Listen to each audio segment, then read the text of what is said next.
Hi class, it's Professor Laney. I wanted to take a minute and to record a video so I can explain this week's module. Last week was our first week of class and it was just all prep stuff.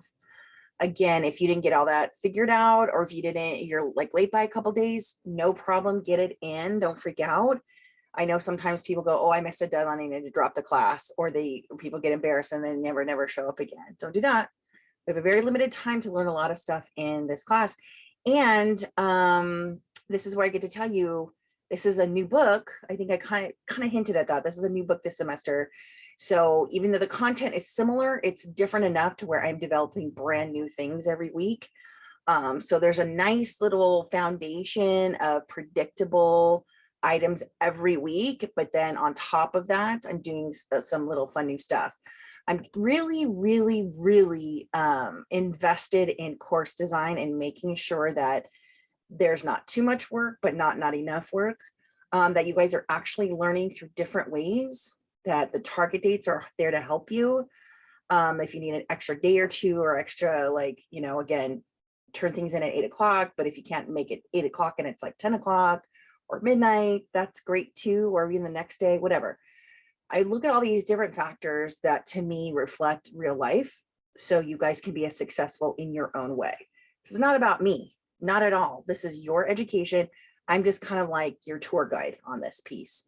And again, I really do love this class. It's the first class I ever taught. And I have a degree in sociology, and this is very much sociological based. So again, last week was just prep stuff, just getting used to stuff. And I know Canvas is still a little bit funky, and I'm still trying to figure out why it says the syllabus is locked. That's why I emailed it to everybody. Again, you can see right now, you can see my screen, and this is what it looks like on my end, and everything looks like it's good to go. But again, I just want to walk you through it today. So again, all the information stuff started here, the prep stuff. I don't lock any of the modules. Like sometimes I'll say you have to finish all this stuff before you can move forward. I'm not really doing that. I think in an 8-week class, it's really hard to do. Again, here's your book. I put everything I possibly could find with our book here. There's all kinds of stuff here. So, I mean, I really figure less. I mean, more is more at this point, because again, with an 8-week class, we want to make sure you guys are getting all the stuff. I did open up this module this week. It's just like a supply closet of stuff. There's nothing in here that is an assignment, but it does give you a lot of information, tips and tricks. My 2 cents on that is that, again, read this guy right here. It just tells you, hey, save the stuff, share the stuff. You might need the stuff. Again, there's tech. That's great. There's information on how to do your outlines. You're going to have to do an outline every week, every chapter, actually. So again, do the outline in the format that works best for you, but be sure to read the rubric. Because if you're doing a handwritten one, I want 4 pages, but if you're doing a typed one, it's 2. That makes sense because typing's smaller. But you can do a mind map, you can do Cornell notes, you can do anything that works in your own style. Let's see here. I gave you a template. I put a little piece in on trauma-informed practices. We will talk about that in here. Self-care is huge. Self-care is sustainability, especially if you're going to be a teacher. Learn it now. We'll talk more about that as well. There are some extra credit opportunities, and if you read this in the syllabus, I give everybody an extra bonus 35 points at the end of the semester, which covers your LOS outline, journal, discussion board, and quiz. Meaning, if for some reason you have a serious issue and you cannot attend this class for a week and you can't turn in anything for a week, this should cover all of those things. Yeah, it really helps. It actually, towards the end, kind of like gives you a little bit of a buffer. Now, if you're the person who does all these things, you still get the points. So if you miss a couple points here and a couple points there and a couple points there and a couple points there, the 35 points kind of smooths you over. Yeah. And then future teacher resources, and then library workshops. I do expect you guys to do these. These are 5 points, are pretty low stakes, but please do them because they will help you in this class and other classes. So again, this is a bunch of optional stuff, but optional, it's like like an old-fashioned buffet, which we don't have anymore. But like, you don't have to use all of it like a buffet. You just, do the pieces that you like and come back and use the stuff that does help you. The rest of the stuff you can either pass on or just pass on by. So our first module this week, again, I put module 1 and I don't line them up to weeks because I don't think that works.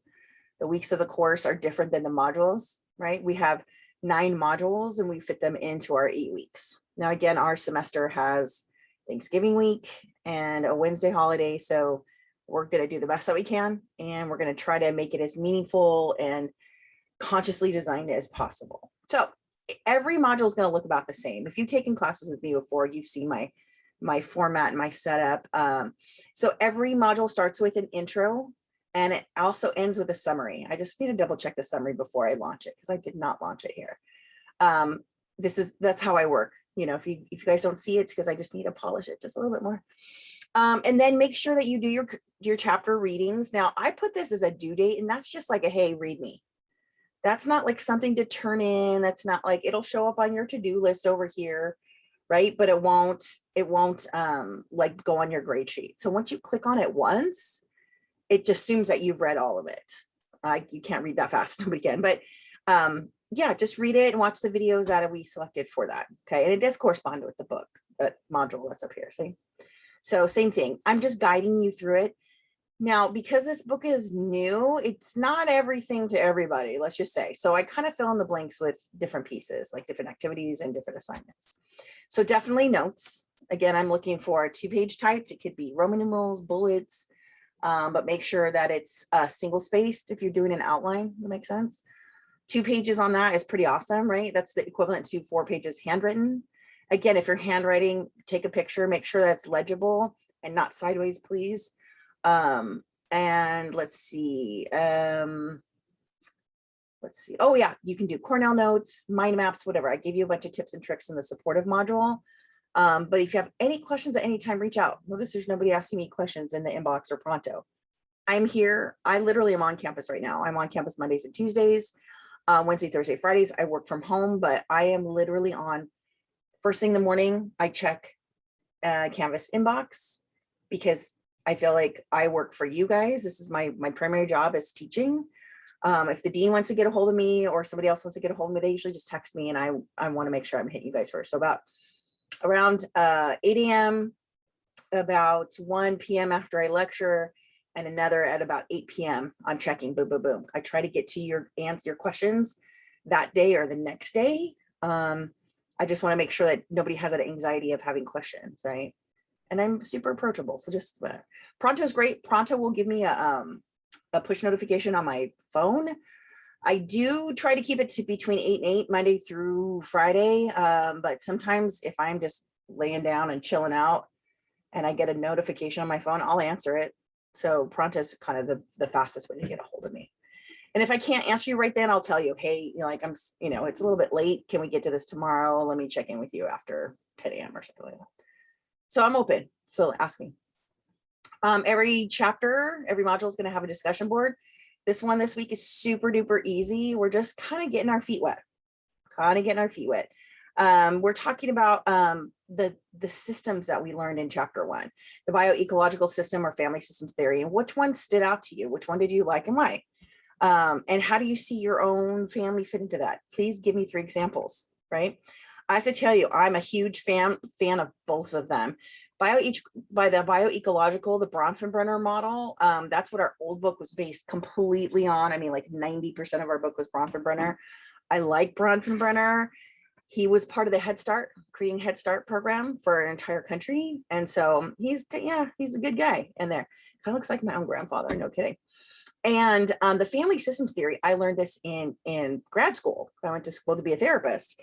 And my very best friend is going to school to be a therapist right now too. And we giggle about it because it's true. Family systems, families each have roles. Each member has a role. And when the role changes, the family has to adjust or not, right? And, with both systems, they're both adjusty systems. And they don't start from the inside necessarily. They start kind of from the outside. Like COVID started from the outside and everybody had to make their adjustments.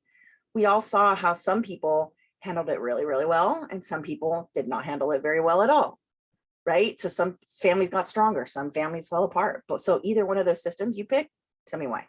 This is, again, getting you comfortable with what the readings are and applying it to your own life, because otherwise it's boring. So citations, my suggestion here is when you see this, citations means that every time you reference our book, go to the Libra text, and at the very top, it says citation generator. Start putting that in everything that you do. Even if it's a little bit off, I'm okay with that. I want you guys to start getting in the habit of referencing where you got the materials, right? And even especially if you're going to quote the stuff, if you're going to pull right from it, you have to reference that, or I can call that plagiarism. And I know you guys aren't trying to do that. Again, I don't set this class up to really have to worry about plagiarism. I really want to see your opinion. Give me 3 examples. It's your opinion. It's not right. It's not wrong. If you're totally out of the ballpark and you totally missed it and you're totally wrong, then yeah, I'll tell you. But other than that, your opinion, once you learn the theory and say, I like this theory and this is the 3 reasons why, I can't fault you for that. So make sure that you're responding to your peers. So do your first post by Wednesdays, respond to your peers by Sundays. If you're doing it, all of it on Sundays, that's not a conversation. That's not a discussion board. I'm really trying to replicate what's going on in the classroom, but we're not in the classroom. And then I gave you a little reminder on target dates. So as you're going through the module, just click next and you'll just kind of get through stuff. The reflection journal is great. I would say do that one last, right? Because reflection is a 3-parter. That's a 3-part. That's why it's 15 points, 5, 5, and 5. So you're going to reflect on what you learned over the course of this chapter and its topic. So give me like, what did I learn this week? I learned that the family system theory is almost like a car engine. And once your battery starts going out, then maybe your alternator's not going to charge the battery. And then if the battery's going out, then I'm not going to be able to start the car. And like one thing goes out and everything kind of spirals down, right? Or if like your radiator has a crack in it and you just put the putty on it, it'll work for a while, but sometimes it'll find like another crack because something's not right. So again, you could, give me 5 to 10 sentences on that. Find an additional resource. This means go out into the internet, into the interwebs, and go look at stuff that could be in this chapter, but is not. Talk about family development, look for a podcast or even a TikTok, whatever. I'm not able to see what you see, and I want you guys to make those connections. Because again, a book is a book and topics are topics, but if you're not making a connection to it, it means nothing. And this is a class about human beings. And now more than ever, we are intertwined and interconnected. So you need to make the connections. Last is, so what? What are you going to do about it? Now that you know this information, you saw this podcast or this resource, what are you going to do about it? How are you going to work it into your life now? I mean, are you going to look at your family different? Are you going to look at your work family different? Yeah, probably.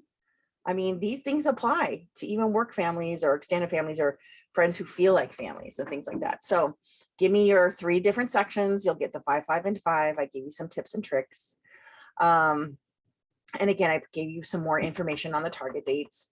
And I did put a rubric down here. So if you're wondering how do you get full points, that's how you do it. And remember, I can give extra points on top of everything if you want. So you give me extra, I give you extra, right? You get what you earn, right? So I wanted to do this video specifically about the virtual family assignment. There are 2 major assignments in this class towards the end, but I want to spread them out over every week. So we're not all doing it at the end. Fair? I think so. All right. So the first one is the virtual family assignment.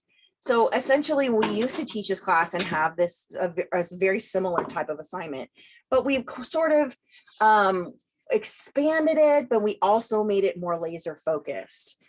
Again, now more than ever, every single family on this planet needs more support and help. And how would you do that if you were basically a teacher and you had a student in your program? So again, over the full 8 weeks of this class, I've broken it down into separate little steps. So it's not all getting like crunched at the end, but your first few steps all get compiled into one presentation. And you will be recording yourself something like this, like on Zoom or whatnot.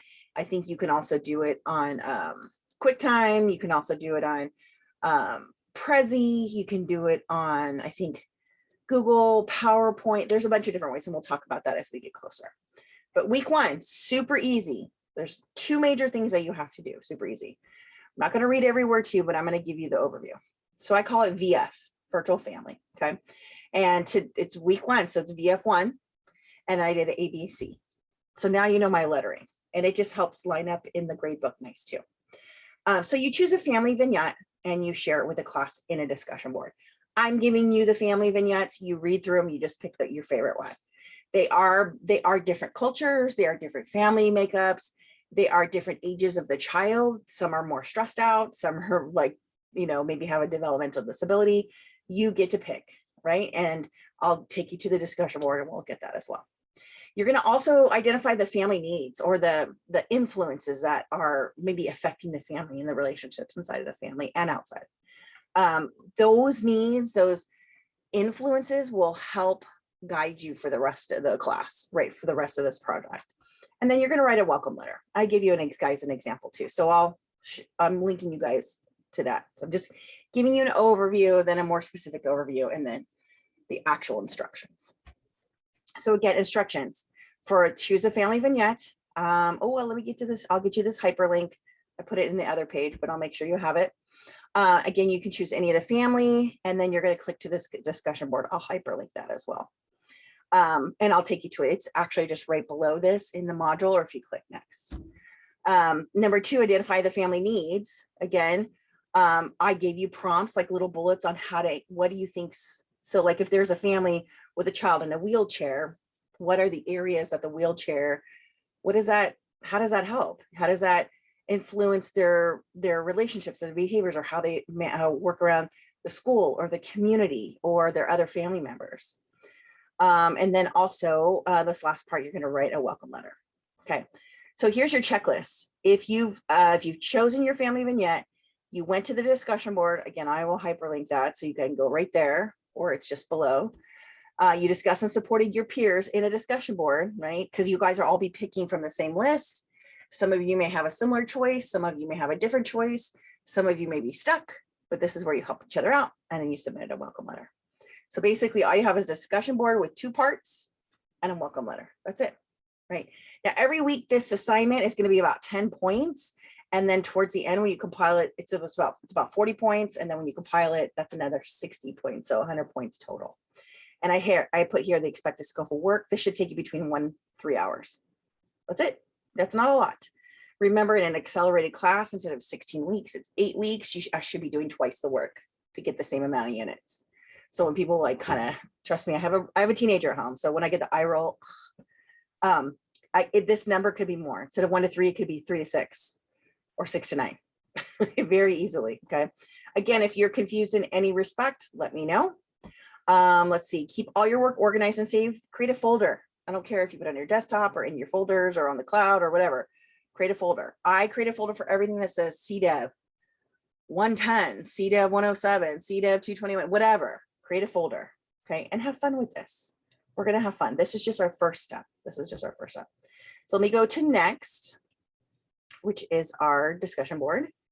And again, here's the link. When you click this link, it's just a Word document, and I made it a PDF. Later, I will give it to you as a Word document so that you can maybe add a few things or make it your own, right? Again, choose any of the families, but this is the one you will stick with. Just choose one. Okay. And by the way, I do put down here that these are real people. These are real people. That list of families was compiled between several different professors over the state of California. We're all in meetings together, so we kind of know each other. Like a bunch of different professors basically submitted stories about their own students. And about half of those students came from Santa Ana College. I'm not kidding. They were students that went through the program, or they are family members of a teacher, or they're the actually teachers' families. They're just names that have been changed. These are real people, real people. And as a former social worker, I worked for County of Orange for 5 years in outpatient mental health. The stuff, could seem very convoluted, but it's very, very true. Okay. Share your choice with the discussion board. Give 3 reasons. Again, your opinion. It's not wrong. Just share it. State something like, I chose let's say the Smiths family because, I really want to work with school age kids, or I have a family member with autism and I want to learn more about that. Something like that, something in there. And then these are the prompts for the relationship or the impacts in each area.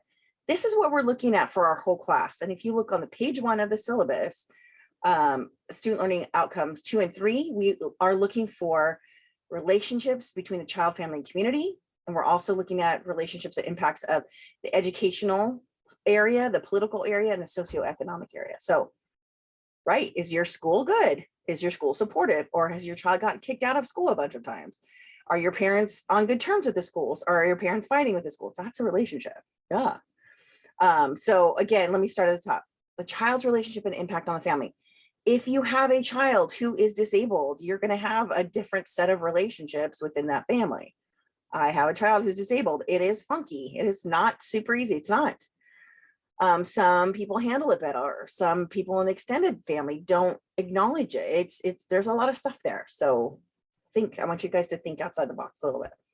The family's relationship and impact on the family. Again, through COVID, some people got really supportive and cohesive and close knit. Some people did not. Some people freaked out and detached and got depressed. So again, how does a family relationships impact the family? It seems kind of a weird question, but it's true. Is it a harmonious family? Is it not a harmonious family?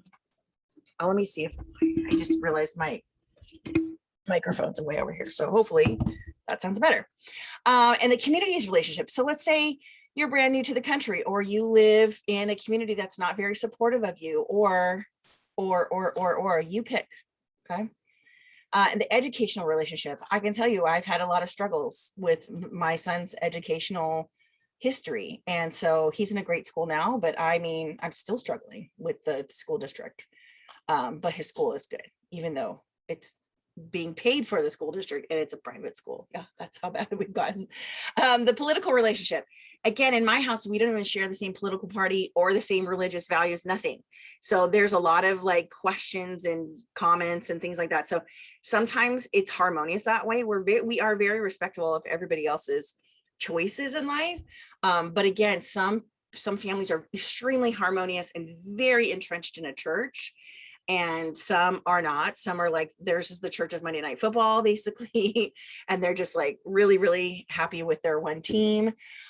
Sometimes people, they intermarry, and then their external family's not really supportive. The politics has been a big deal last year and the year before and the last 4 years, and still to this day, there's a lot of hotbed stuff. People are still protesting in the streets. So again, what does that look like? And does that create struggles in the family? Does it create harmony in the family?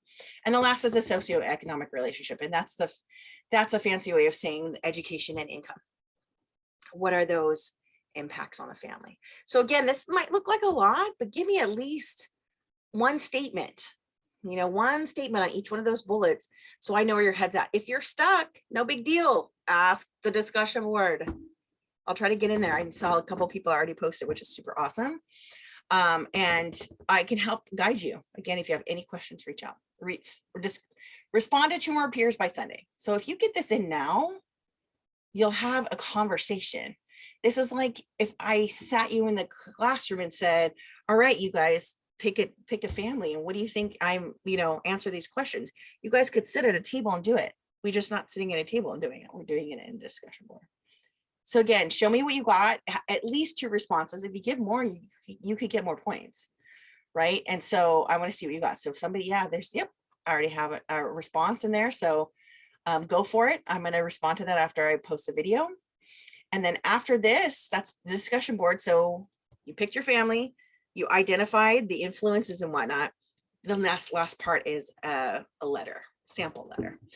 So when you read your family story vignette, it says how old the child is, what kind of program that they're going into. You get to pretend you are the teacher or the administrator or the principal or the owner. Do you want to be a home daycare owner? Do you want to be a church daycare administrator? Do you want to work at a school district? Even if you're not a child development person, you get to play pretend right now.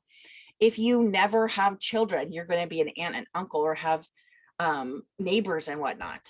So again, this is a way to play pretend, and your welcome letter is going to include some branding, right? You're not going to have like skulls and crossbones and maybe you're the pirate preschool. I don't know. That might not be super welcoming, but let's see how you do. Again, bright colors, it kind of depends on how you want to go with this, but let's look on here. Based on the vignette you choose, create a welcome letter. I gave you a sample one. I think it's kind of like bees. It's like black and yellow. It's kind of cute. Little sunshines and whatnot. It doesn't have to be super cartoony. It could be like a template from Office 365. I did give you guys access over here. Have fun with it. But I want to see something sort of professional. Pretend you're a parent and you're getting welcomed into a program. How would you want to be welcomed? Be sure to create your school's program brand, logo, or welcome colors. You will keep this brand through your final project. Again, towards the end, like if you picked like purple and yellow right now, go Lakers, right? Carry that through. And I want to see purple and yellow on your final PowerPoint. Yeah. So think about that. Again, this is the easy parts, but I want you to at least be mindful of it. Number 3, include features of your program that fit your family needs. After all, why would they choose your program? It'll say like, so-and-so child is 3 years old. She's coming to your program, but they have, maybe she has linguistic issues. Like she doesn't talk very much. Then wouldn't you want to tell them that your program is language rich and you have story time every day? Hint, hint, right? You guys can do that. Make a connection to what your vignette says and create that in your welcome letter. My tips are go for it. Again, pretend it's real because it is. Think with your end project in mind. You are going to put a PowerPoint together of all these different pieces that you're going to help the family with. I'm going to try to get the next steps out early so you guys can look at it. Always use spell check and Grammarly or grammar check for that. And then again, this is 5 points, but it can get better if you want. Now, again, your welcome letter could be a pamphlet, but you don't need to spend that much time on it. If you spend more than an hour on a welcome letter, yeah, maybe 2 hours tops if you're thinking of branding and whatnot. So again, show me what you got and I can give extra points.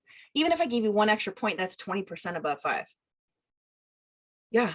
So at the end of this week, you could have 5 for the discussion board, 5 for the letter. And so 11, like 6 for the letter, 6 for the discussion board. That's 12 out of 10. You already have extra credit. Fantastic. Yeah, let's do it. There's a quick rubric. So it'll tell you what to look for. And let's see what's next. I think that's it. Oh yeah. And then Portfolio. I'm super excited. So every week we're going to have a piece of Portfolio as well. The end goal here is to have almost like a place where all of your coursework is in one area, but we're breaking it up into little sections. This week, we're just getting comfortable. You're just going to go to portfolium.com. You're going to set up a profile, connect to your email. Again, it's kind of like LinkedIn. If you've done that before, it has a feel, it has like a Facebook feel to it, but think of it as super professional. So again, if you're linking your email to it and your email is like, spring break party girl 69, not good, right? Keep it nice and professional. You want to keep it nice and, good. Ultimately, you can share this and then apply for jobs using Portfolio. What? Yeah, we're getting you job ready now, not at the end of this class or not at the end of the year or not at the end of the year, 2 years or 4 years. Now, job ready now. And employers are looking for skills, not just an A. So we'll talk more about that. Choose a header picture. There's like a header picture. You can put something nice. I've seen a lot of people in their intro discussion board put like Yosemite and stuff like that. It's cool, as long as it looks nice, right? Fill in details such as your previous school if you have a resume. If not, well, that'll be further down the line. And then link to me. Say share it with me, and then I approve that I could share with you. The only thing that you submit this week is the link to your profile so I can look at it. That's it. Just the basics, Now, again, I posted a Portfolio training video that we did a couple of weeks ago for my first 8-week class, but there is an actual, I know you can't see this very good. Oh, wow. I just got blank. There it is. I sent out an announcement that has this Portfolio workshop on its way down here. That's so crazy. I know you can't see it, but this is where it came from. You have to RSVP to Caroline Fortuno to get the Zoom link. I should be able to attend. I won't be the teacher in there, but I will. I just want to listen in and see who's coming. So again, Thursday, October 28th at 1 p.m. If you can't make that, no big deal. Watch the training video here. All right, and then I will put a quick little rubric on it, but it's really just like, hey, get started. That's it. And here's the summary. I think, is it right? Yeah, this is good. This looks good. I'm going to go ahead and publish that right now. And yes, I did make all these graphics up top. And if you guys are curious about making graphics like that, let me know. I can do another video. I did these all with Prezi, but you can also do them with Canva. And then the last piece I have, I did not post a quiz yet. I figured I would do that after this. Last piece I have is this optional. Tell me what you think about the module. Is it weird? Did it have typos? Was it confusing? Was it too long? Was it too short? Whatever. Just let me know. I do give a couple extra points for people who do the keep, toss, or tweak. All right, I did not put a rubric on that because it is extra credit. So let's go back to modules. I think that's it for the week. I just wanted to, again, give you guys an overview. You guys can stop and watch this 1,000 times through YouTube. But again, any questions that come up, please ask me. I am here every single day. Yeah, and it's been great. And thank you for your professionalism and flexibility. We are going to have an awesome semester and make this class super rad because I love this class and OER is the way to go. That free book, we need to make that free book awesome. And this is how we do it. Okay, class, we'll talk to you soon. Email me. Best way to contact me is in the Canvas inbox, and then the rest I will get back to you as soon as possible. All right, see you soon.